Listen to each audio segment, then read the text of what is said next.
बिहार में अपराधी और लफंगे का मनोबल इतने आसमान पर चढ़ा हुआ है कि अब गृह विभाग के एक आईएएस रैंक के अधिकारी को ही पीट दिया।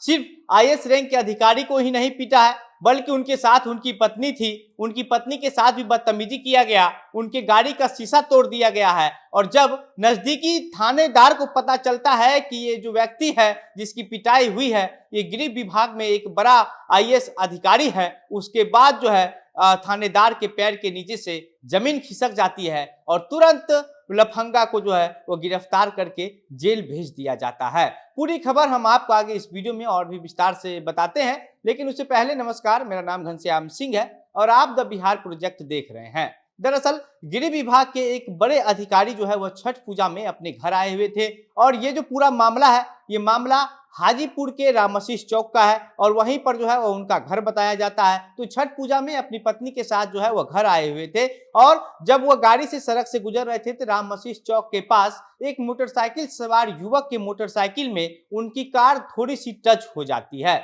और ये बहुत ही मामूली सड़क दुर्घटना होता है, कोई हानि किसी को नहीं पहुंचता है। लेकिन जैसे ही उनकी कार किसी मोटरसाइकिल में टच हो जाती है फिर वो मोटरसाइकिल सवार युवक उतरता है और अपने गुर्गों के साथ उस अधिकारी पर और अधिकारी की पत्नी के साथ बदतमीजी करना शुरू कर देता है। अधिकारी की जम करके पिटाई किया जाता है और उसके बाद जो है गाड़ी का शीशा तोड़ दिया जाता है। फिर किसी तरीके से जो अधिकारी होते हैं गृह विभाग के, वह अपनी पत्नी के साथ वहां से जान बचाकर निकलते हैं और उसके बाद जाकर के पूरे मामले को लेकर के नजदीकी थाना में एफआईआर दर्ज करवाते हैं। एफआईआर दर्ज होता है। एफआईआर दर्ज होने के बाद जब थानेदार को पता चलता है कि ये कोई गृह विभाग के बड़े अधिकारी है, उसके बाद थानेदार जो है वो बहुत परेशान हो जाते हैं, उनके पैर के नीचे से जमीन खिसकने लगती है। फिर तुरंत जो है उस पूरे मामले पर कार्रवाई करते हैं और कार्रवाई करने के बाद 2 लोगों को गिरफ्तार करके जेल भेज देते हैं। लेकिन इसके बाद जब मीडिया के लोगों के द्वारा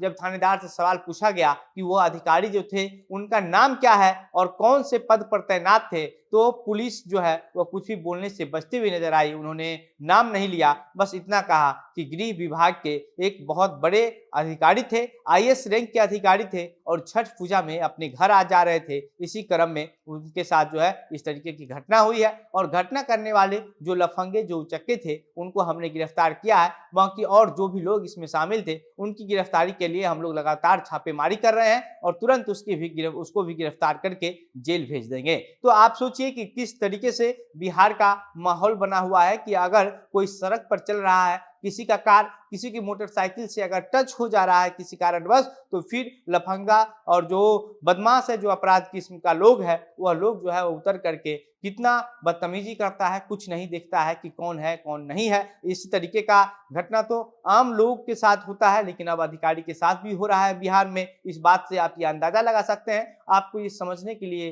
काफी जो है वो आसान होगा कि किस तरीके से बिहार में अपराधी और लफंगों का जो मनोबल है वह अपने चरम पर है। आम लोगों तो सुरक्षित नहीं ही महसूस कर रहे हैं, आम लोग काफी परेशान है। छठ पूजा के दिन जो है वह लखीसराय में भी किसी तरीके का घटना हुआ कि छठ घाट से लोग जो है वह अर्घ देकर के लौट रहे थे और पूरे परिवार के साथ 6 लोगों पर जो है वह गोलीबारी की गई, जिसमें से 4 लोगों की जान चली गई वहीं पर। और उसके बाद अभी भी पुलिस जो है उसको अपराधी को गिरफ्तार नहीं कर पाई है। तो इस तरीके की जो खबरें हैं वो लगातार बिहार से निकल करके सामने आती रहती है, लेकिन इसके बावजूद भी जो है पुलिस जो है वह अपराधी और लफंगों पर लगाम नहीं लगा पा रही है। ये पुलिस के रवैये पर, पुलिस के कारनामे पर एक बहुत बड़ा सवाल खड़ा करता है कि जो नीतीश कुमार दावा करते रहते हैं कि इनके राज्य में सुशासन की सरकार है और ऐसे सुशासन की सरकार वाली राज्य में अगर गृह विभाग का कोई आईएएस रैंक का अधिकारी एक मामूली सी सड़क दुर्घटना में जो है इतनी तरीके से पिट जाता है पूरी तरीके से और उसकी पत्नी के साथ बीच सड़क पर बदतमीजी किया जाता है,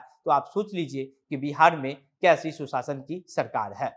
बाकी अब तक इस पूरे मामले में जो लफंगा जो है उस अधिकारी के साथ मारपीट किया था उसमें से 2 लोगों को जो है वो गिरफ्तार करके पुलिस जेल भेज चुकी है। बाकी और लोगों को जो है वह गिरफ्तार करने के लिए लगातार छापेमारी कर रही है। और इसके बाद अब आप इस पूरे मामले पर क्या सोचते हैं, आपकी जो कुछ भी प्रतिक्रिया होगी हमें कमेंट बॉक्स में लिख करके बताइएगा। वीडियो को शेयर करके ज़्यादा से ज़्यादा लोगों तक पहुंचाइए और अगर हमारा यह वीडियो फेसबुक पर देख रहे हैं तो हमारे पेज को लाइक कर लीजिएगा। अगर यूट्यूब पर देख रहे हैं तो हमारे चैनल को सब्सक्राइब कर लीजिएगा। मेरा नाम घनश्याम सिंह है।